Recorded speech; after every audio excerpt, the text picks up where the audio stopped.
Hi everyone, my name is Devina, and today I'm going to talk a little bit about how nature and nurture affect children with mental and behavioral disorders.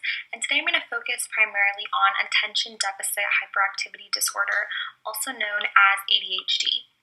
So to start off, I thought I would share a little bit about myself and why I chose this topic. Growing up, I always struggled in school. My dad always had issues with attention and dyslexia, so my parents kind of thought I was struggling with the same things. But after seeing a few people about my attention issues, we kind of came to the conclusion that it was just a small bump in the road, something that I would get over at some point. But as I progressed through middle school, high school, and now into college, my attention issues just kept getting worse and worse until finally my parents decided, after having a pretty unsuccessful first semester at USC, academically at least, that I should get tested for ADHD. And the results did show that I tested positive for the disorder, and most of my life I pretty much struggled with the attention issues and tried to learn how to cope with my problems on my own. But looking back at it now, I always found it interesting that, in my opinion, the way my parents raised me, so the whole nurture aspect, had a really big positive impact on my academics. So I would struggle a lot and get really frustrated, but my parents always emphasized that getting a good education is really important, and they really just encouraged me to try my best, even though psychologically I was having those issues with attention.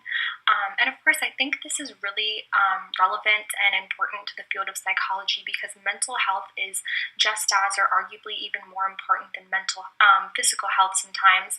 In fact, according to the CDC in 2016, based on a national parent survey, an estimated 6.1 million children were diagnosed with ADHD, primarily from the ages of 6 to 11 years old.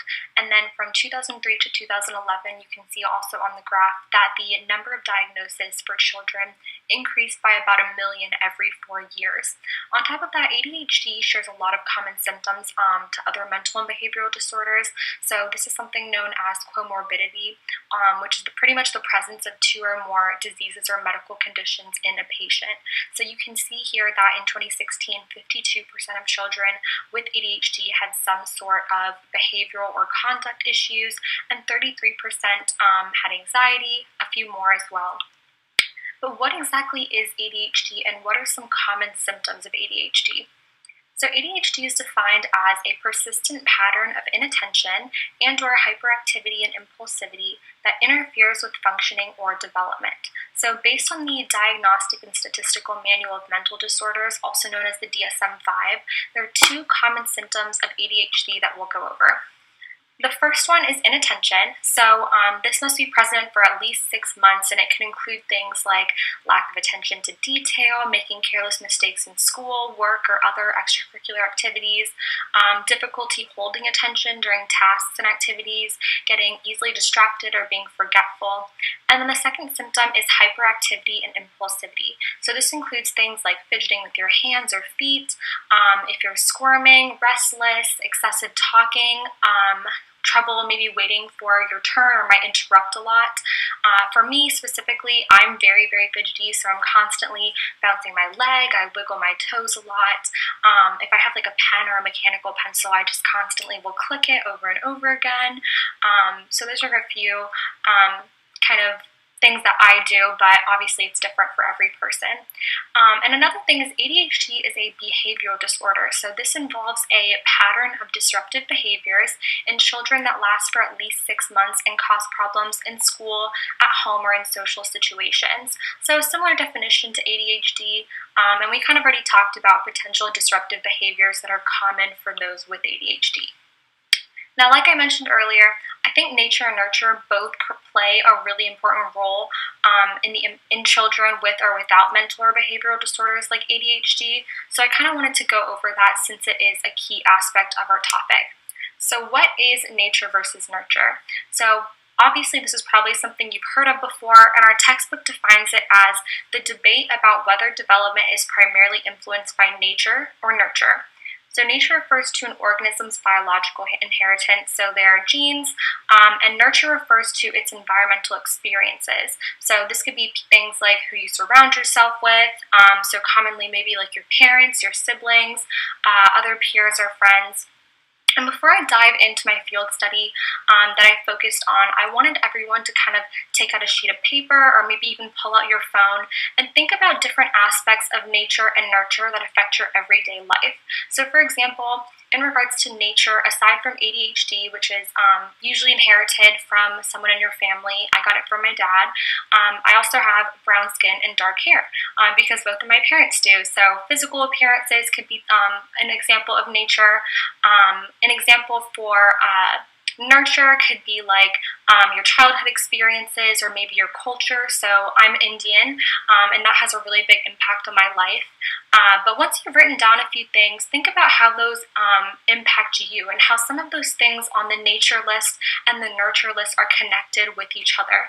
So for example, with ADHD, that affected a lot of my childhood experiences. So for example, I performed differently in school because of it. I was kind of shy growing up, so maybe that could be related to social situations and everything. And of course, there are a lot of other external factors involved, but just kind of something interesting to think about. And another interesting thing to think about is, would you consider personality, if you included any personality traits on your nature or nurture list, would you consider those a part of nature, nurture, or both? And I think that it's very evident overall that nature and nurture, just by doing that activity, plays a really big role in our lives. And so I thought we would go a little bit into how they affect people with disorders like ADHD. So for the empirically based study, I focused on a research study called Biological and Rearing Mother Influences on Child ADHD Symptoms, revisiting the developmental interface between nature and nurture.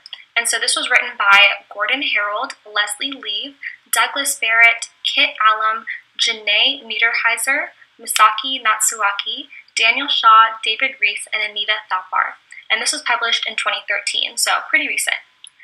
But the study stated that families of children with ADHD tend to report more negative family relationships compared to families of children without ADHD. So their aim or goal of the study was to examine the association between ADHD symptoms, parenting styles and practices, and also the child's impulsivity. So to do this, the researchers studied two different groups of people. So the first was a sample of 160 mothers and children from the ages of 5 to 8 years old, and they were adopted at conception. The second sample included 320 sets of adopted children who are 6 years old, an adopted mother, and a biologically related mother. And the adopted children were adopted at birth as well. So they used questionnaires to assess the association between the ADHD symptoms, the parenting styles and practices, and the child's impulsivity. So the mothers would start out, both of them, the biological and the rearing, also known as unrelated. That's how it was referred to in the study. But they would start out by completing the Barkley's Adult ADHD Scale, and that would kind of go over their impulsivity, specifically how hyperactive they are, their attentive behaviors over the past 12 months. And this was done using a 4-point scale from never to very often. So the higher the score was, the more hyperactive or inattentive the mother is. It also included a scale of how often the mothers fidget with their hands and feet. And then the biological mothers also completed something called an adult temperament questionnaire, and that kind of revealed more about their traits, their parenting styles and practices, while on the other hand, the rearing or unrelated mothers completed the Iowa Family Interaction Rating Scale. That did the same thing, kind of told us a little bit about what their parenting style and practices are, and it asked questions like, how often do you argue or disagree with your child? How often do you get angry at them? And kind of evaluated their traits like that. And then the mothers also completed the children's behavior questionnaire, so they used that to report impulsivity, impatience, and more over a 6-month period for their child. And then, of course, for the fathers, they also participated and would complete the Connors Abbreviated Parent Questionnaire, and that also rated the children's hyperactivity and inattentive behaviors. So what did they find? After all those questionnaires, the study found that there was a significant association between rearing mothers' reports of their ADHD and the father's reports of their child's ADHD, as well as an association between the report of ADHD symptoms, and hostility of the mother. So since the association is with the child's non-biological mother, this shows that there weren't any genetic influences. Another thing is that the researchers found that the ADHD symptoms of biological mothers indirectly affected the hostility in adoptive mothers with the child's impulsivity. So what that means is the child's impulsivity seemed to evoke hostility from the rearing or unrelated mother. Personally, I expected results like this. I definitely think that the environment that you surround yourself with has a big impact on who you are and how you think, and that goes for people with or without ADHD. For example, I think a lot of people will get anxiety from school, and it's because it's a stressful environment, and many people feel like that whether or not they have some sort of psychological disorder. So it makes sense that people with ADHD, when they're put in those environmental conditions where it's a little bit more stressful or hostile, might get more fidgety or restless. And at least from my perspective, since I have the disorder, being in a hostile or negative environment can have a huge impact on how restless I am or how I complete tasks and everything. Because of course, in every family, there is always going to be those arguments between the child and the parent. And I personally get like super impatient. It kind of just throws me off when I'm in that environment. But then those weeks when there aren't any sort of conflict, I feel more calm and relaxed. So I thought it was really interesting being able to see the similarities between me and seeing them in the research study. And of course, there's always more things that could be done or included in the study to further show the association of how ADHD symptoms vary depending on the environment and that the individual that is a part of it.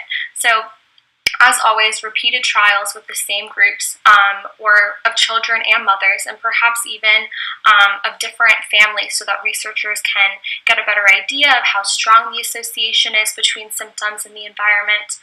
And in regards to future study directions, one possible direction I would take is maybe examining the role of the father in the child's relationship. The father did take that questionnaire evaluating the child's inattentive and impulsivity, but the study mostly kind of focused on the child and the mother's relationship and what that looks like, which doesn't quite give a full picture of what the child's environment really looks like on a daily basis. So I definitely kind of get that involved. There's obviously a difference between a mother's relationship with their child and a father's relationship with their child, so I think that could be something really interesting. Another thing is males with ADHD tend to be more impulsive and hyperactive compared to females with ADHD.